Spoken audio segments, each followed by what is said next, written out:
à tous et bienvenue sur la chaîne Google Home France. Dans la vidéo du jour, je vais vous parler du nouveau produit de SwitchBot, le SwitchBot Hub 2, avec une petite particularité qui va faire plaisir à bon nombre d'entre nous, puisque c'est le premier appareil certifié Matter de la gamme SwitchBot. Donc on en parlera tout à l'heure dans la vidéo. Pour l'instant, je vais plutôt vous présenter le produit en lui-même, savoir en quoi ce Hub 2 va être différent du Hub classique qui existe actuellement. Déjà, première chose que vous allez remarquer, c'est que désormais, le Hub 2 a un affichage. Il affiche donc le taux d'humidité ici que vous voyez de 45%, également l'air ambiant de 22 degrés. Et si on s'approche un tout petit peu, vous voyez qu'il y a deux boutons rétro-éclairés, off et on. Et c'est pareil, dans la vidéo, je vous en parlerai, à savoir à quoi servent ces deux boutons. Ce sont des boutons sensitifs. Quand j'appuie dessus, il va se passer quelque chose que je vous montrerai dans la suite de la vidéo. Au niveau du packaging, donc il n'y a pas de mention Matter encore sur la boîte puisque c'est un modèle que j'ai reçu déjà il y a quelques mois. SwitchBot va le lancer bientôt en version officielle. Il n'y a pas non plus de QR code Matter dessus. On verra dans la vidéo aussi comment on fait l'association de deux manières différentes. Donc sinon, pour terminer sur le produit au niveau du visuel, je vous montre à côté dans la vidéo en screen ce que SwitchBot met dans le packaging. Vous allez voir que c'est assez complet. Donc voilà pour le tour du produit, c'est assez rapide. Je vais plutôt m'attarder maintenant sur les différentes fonctionnalités de ce petit Hub 2. Alors au niveau du Hub 2, donc en plus du nouveau design et de l'affichage, on va faire un tour maintenant sur l'application. Donc pour l'appairage, c'est assez simple avec les produits SwitchBot. Il suffit de faire nouvel appareil et automatiquement le Hub 2 va être détecté. Donc là, j'ai fait une première configuration via l'application SwitchBot directement. On verra tout à l'heure que pour Matter, il y avait également une autre solution. Maintenant, je vais plutôt vous montrer les particularités de ce Hub 2. Alors, ce qu'on peut faire avec, donc déjà, vous voyez au niveau de la température, quand je clique dessus, j'ai vraiment des données assez complètes sur le taux d'humidité et la température. Les graphiques ont été entièrement refaits par rapport à un Meter Plus. D'ailleurs, puisque je parle du Meter Plus, sachez que ce nouveau Hub 2, en fait, c'est l'équivalent d'un Hub Mini classique, à cela rajouté un Meter Plus dans le même appareil. Donc ça, c'est au niveau du design toujours et au niveau des capacités techniques de l'appareil. Donc voilà, au niveau du graphe, c'est quand même beaucoup plus clair qu'avant. C'est ce que j'ai fait remonter à SwitchBot. Ils m'ont d'ailleurs confirmé que ce nouvel interface température-humidité serait également disponible à moyen terme sur les thermomètres classiques de SwitchBot. Donc autre chose, on peut voir aussi qu'on a un niveau d'illumination au niveau de la pièce. Donc là par exemple il est sur 20 levels. Il y a un petit capteur qui se situe dans ces alentours là de luminosité. Ici ce que vous voyez là en fait c'est le capteur de température et d'humidité. Donc on peut avec ce petit hub faire en sorte que au niveau de l'éclairage, du rétroéclairage, il s'adapte automatiquement à la lumière ambiante de la pièce. Donc IR Appliance, c'est pour rajouter une télécommande. On peut également copier une télécommande, chose que j'ai faite puisque ce Hub 2 remplace un Hub SwitchBot que j'avais auparavant. Donc plutôt que de me refaire en fait toutes les télécommandes que j'avais déjà faites dessus, on peut copier les télécommandes et directement les insérer sur le nouveau Hub. Bon, c'est ce que j'ai fait pour par exemple la télévision de mon bureau. Donc là, on a les fameuses touches boutons que je vous montrais ici avec le off et le on. On peut les configurer. Donc moi, par exemple, ce que j'ai fait ici, donc dans le touche bouton off, on peut assigner directement des scènes SwitchBot. Donc là, j'ai mis les scènes pour couper toutes mes caméras SwitchBot. Quand j'appuie sur le bouton, toutes mes caméras se coupent et évidemment sur le bouton on, j'ai fait l'inverse. Quand j'appuie dessus, toutes mes caméras vont s'allumer. Donc ça, c'est une autre particularité de ce petit Hub 2, les deux boutons sensitifs qui permet de déclencher des scènes de l'application SwitchBot. Au niveau des paramètres, donc brièvement, on peut ici ajuster le petit menu du rétroéclairage, donc un voyant d'état qu'on retrouve ici. Donc Stay On, c'est pour le laisser continuellement allumé, c'est ce que j'ai fait. On peut ou pas afficher la température en continu. Par exemple, si je clique dessus, vous allez voir, voilà, j'ai perdu la température, donc je vais la remettre. Les lumières des boutons rétroéclairés, voilà, je peux les couper, je peux les remettre. Et l'auto-ajustement, la luminosité. Voilà, vous voyez, ça bouge un tout petit peu. Et on peut mettre un petit son, ça fait des petits sons quand on appuie sur les touches. Par exemple, si je fais ça, voilà, on a un petit son qui apparaît. D'ailleurs, je vais en profiter pour couper mes caméras. Hop, voilà. Voilà, après le reste c'est assez classique. Alors juste une petite particularité avant d'attaquer la partie Matter. Ici le service cloud est directement associé comme tous les appareils SwitchBot, ce qui fait qu'il va remonter au niveau des températures, au niveau du thermostat sous Google Home. Alors vous allez voir qu'il va y avoir un petit inconvénient si je fais l'association Matter. Je vais me retrouver avec des doublons d'appareils. Donc j'ai posé la question à SwitchBot, pour l'instant il n'y a pas vraiment de solution, ça semble plutôt une contrainte technique liée à Google Home, le fait d'avoir ces doublons d'appareils. Voilà, bon après c'est pas très grave, il suffit de le mettre dans une autre pièce ou de lui donner un autre nom, ça fera juste un petit doublon, c'est pas excessivement grave. Voilà, je vais pas aller plus loin sur la partie application de ce petit Hub 2, c'est assez classique, au niveau de SwitchBot en tout cas. Donc juste bien se rappeler que donc, dans ce petit Hub 2, on a les fameux deux boutons sensitifs, on a l'affichage direct de la température ambiante, le taux d'humidité de la pièce et le rétroéclairage directement du Hub 2. Voilà, donc je m'arrête là pour la partie présentation du Hub 2 et je vais peut-être m'attaquer maintenant à ce qui intéresse peut-être le plus de gens puisque ça va être une première au niveau Google Home, en tout cas pour moi, ça va être l'intégration d'un appareil Matter dans Google Home.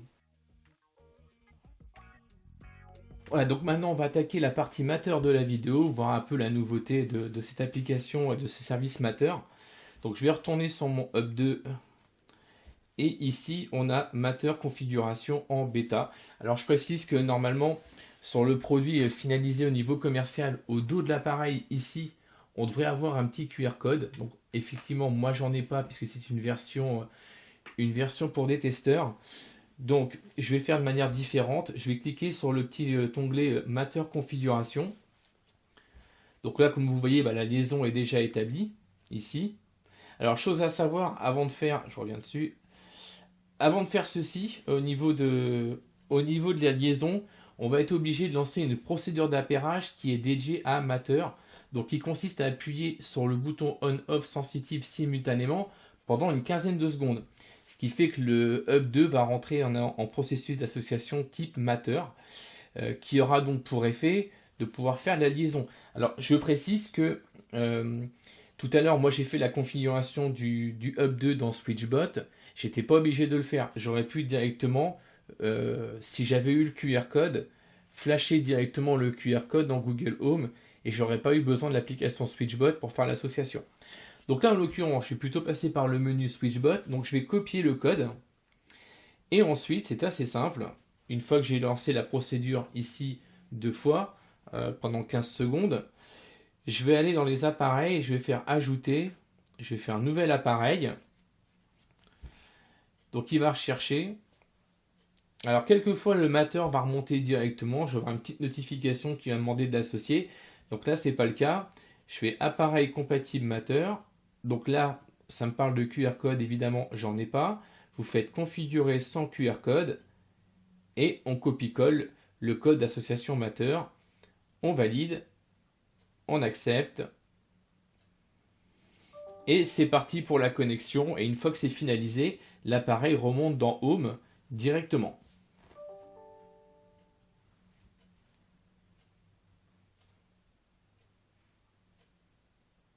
Alors avant de vous montrer dans Google Home le résultat de cette fameuse association Matter, je vais vous montrer une autre chose que permet Matter avec SwitchBot. On peut associer à cette passerelle d'autres périphériques Bluetooth. Donc pour l'instant c'est limité au nombre de 4. SwitchBot prévoit d'en mettre évidemment bien plus. Et il y a une autre limitation, pour l'instant c'est compatible qu'avec les Curtain SwitchBot et le petit module également, j'ai oublié le nom, qui sert à contrôler les stores enrouleurs. Donc par exemple ici, si j'ajoute un second vis, j'ai ajouté un curtain pour le rideau et j'aurais pu en ajouter un autre. Donc ici il m'en propose aucun puisque j'ai associé le seul qui était disponible au niveau de Matter. Donc ça c'était pour finaliser sur la partie SwitchBot et Matter. Et maintenant donc si je vais dans l'application Google Home, dans la partie bureau, je vais avoir 3 nouveaux appareils. Donc on retrouve ici Matter Hub 2 Bureau. Donc pour ceux qui en sont habitués à Google Home, vous allez voir, c'est un petit peu différent.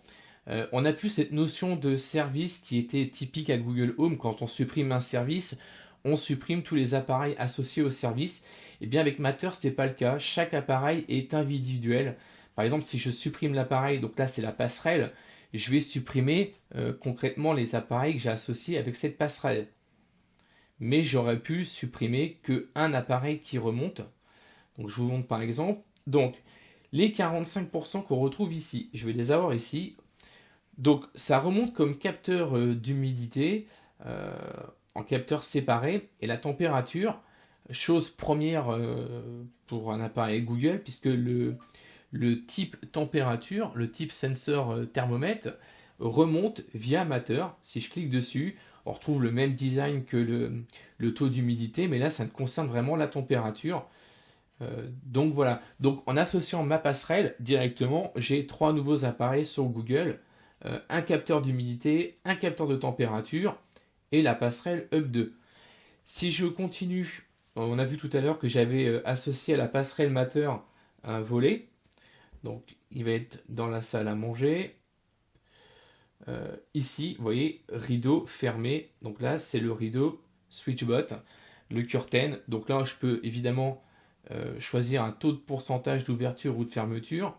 Et pour vérifier qu'il est bien Matter, voilà, il est bien associé via le service appli et service Matter associé. J'aurais pu le supprimer, je peux le supprimer directement d'ici. Ça va juste me supprimer le rideau, ça ne va pas me supprimer la passerelle, ainsi que les 2 capteurs d'humidité et de température.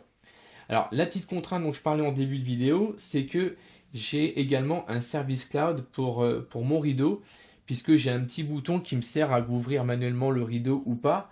Et donc pour ça, on est obligé d'activer les services cloud, et ça a une conséquence, dans Google Home en tout cas, c'est que je vais avoir un doublon d'appareil.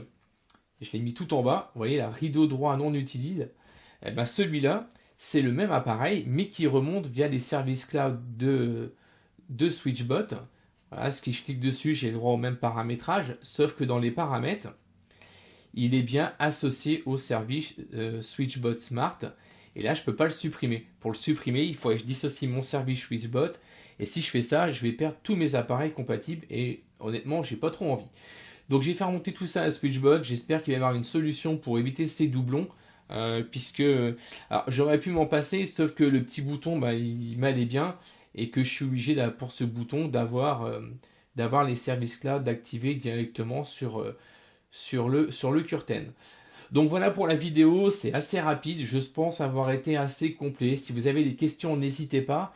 Au niveau du prix de l'appareil, il va être vendu aux alentours de 79 €. Logiquement, au moment de la publication de la vidéo, on devrait être en mesure de vous fournir au moins un code de réduction de 10-15% sur son nouveau Hub 2 compatible Matter, qui est le premier équipement de SwitchBot à proposer cette norme. Et ça va s'évoluer par la suite. Et on peut voir également que les intégrations Matter, en tout cas au niveau Google Home, mis à part ce petit bug que j'ai sur le doublon d'appareil, j'ai l'impression qu'avec Matter, les typologies d'appareils remontent directement. Je ne suis pas sûr que le fabricant ait besoin de coder quoi que ce soit, puisque c'est la première fois que je vois le type capteur température remonter, surtout de la part de SwitchBot qui avait l'habitude de tricher en les faisant remonter comme des thermostats. Par exemple, si je monte ici, voilà, tout ce que vous voyez là, en fait, ce sont des capteurs de température SwitchBot, et cela remonte comme thermostat et pas comme capteur de température. Voilà, c'est tout pour la vidéo, et moi je vous dis à la prochaine, et à plus.